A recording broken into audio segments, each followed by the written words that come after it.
Alrighty, well, now it's time for me to talk about the long-awaited premiere of Marvel's Agent Carter. It airs on ABC. I was about to say NBC, and really, it's a shorter series. It's airing during the hiatus, or not really hiatus, the winter break of a lot of TV shows. It's a seven-part kind of mini-series type thing, but again, they want to go for a second season provided it's successful. And this is something I've been looking forward to for a while now. Mostly because ever since the character first popped up in the first Captain America movie, I've maintained this is the best female character in the Marvel Cinematic Universe. She's the most well-rounded, she's the most believable in the role. She might even be, well,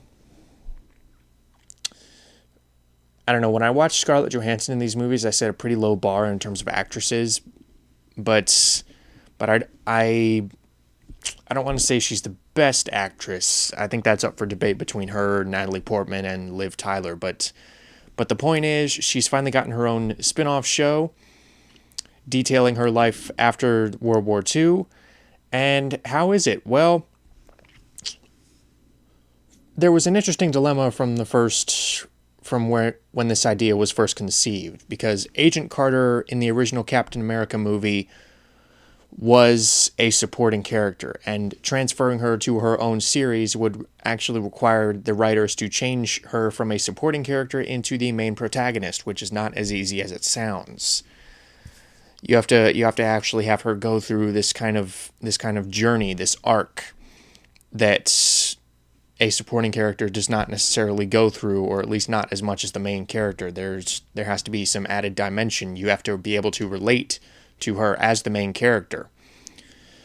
So I was wondering, is a character like this going to work in her own show? Well, I'm glad to say that not only does this show work, it works really well.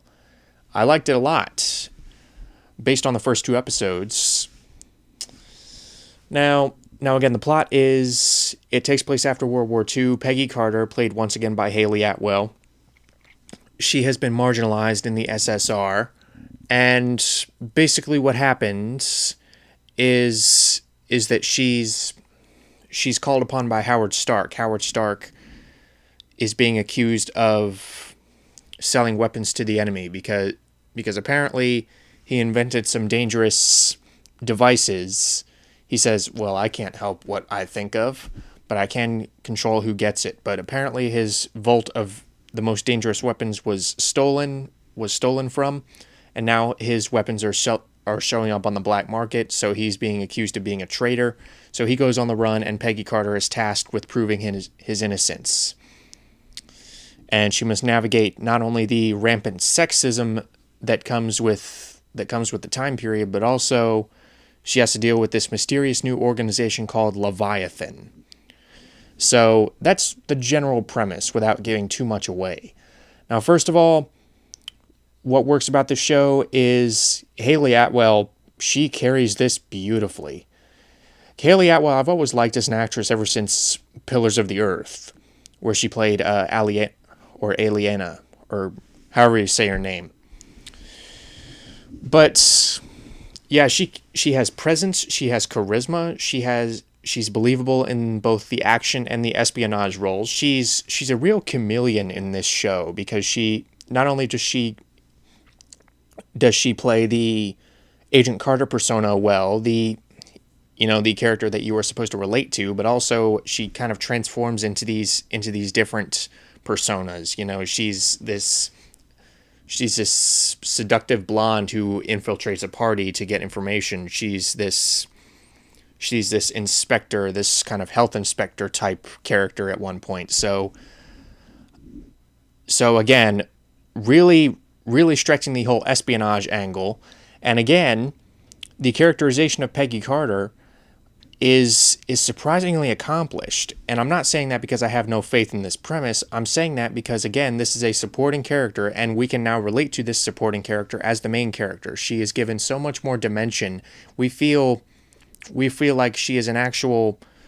At this point, she has become the most well-rounded character of the Marvel, or well-rounded female character of the Marvel Cinematic Universe. we see her motivations, we see the challenges that she goes through on a daily basis. We can actually relate to her, we can identify with her. So, and that combined with Atwell's excellent performance really makes this a compelling character and one that I'm eager to see where she goes.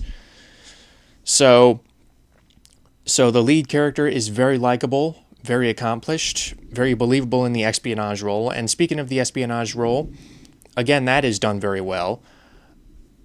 And one thing I've liked about Agent Carter is that she's aware that she is a woman in a time that can be very sexist, but again, she doesn't try too hard to prove, oh, she is better than all the men. She just wants to accomplish something for the greater good, and if that means stepping on her male superiors, then sure, but she doesn't go out of her way to prove that she is this femme fatale or this butt-kicking female character. She's not in your face like I think Black Widow can be at some points.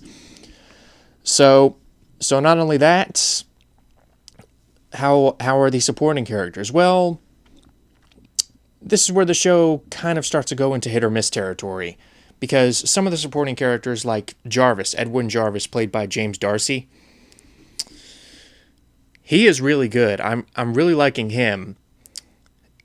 In terms of performance and somewhat in terms of looks, he kind of resembles Benedict Cumberbatch mixed with Matthew McFadden, with a sprinkle of Paul Bettany thrown in there for good measure, which is appropriate considering who plays Jarvis in the Marvel Cinematic Universe. But he has charisma. He has standards. I mean, he's obviously very new to this whole espionage thing, or at least that's what he appears to be new. But he's trying to balance home life with helping out Peggy on occasion. So he has charisma, he has class, he has plenty of tact, he's funny. The way he plays off of Hayley Atwell is very charming. They have very good chemistry. So I like the relationship between those two. And another character that I thought would get more screen time, but not in this early stage, is Howard Stark. But again, Howard Stark is played once again by Dominic Cooper. Some people might be disappointed, oh, well, where's John Slattery? Well, this is still younger Howard Stark. So Dominic Cooper, he gets to go a little deeper into Howard Stark's character, or at least beyond the superficial, ladies' man, Tony Stark wannabe guy.